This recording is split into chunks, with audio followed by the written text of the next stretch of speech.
नमस्ते प्रणाम।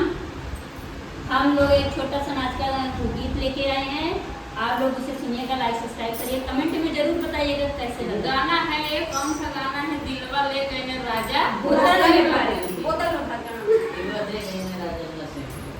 दिलवा ले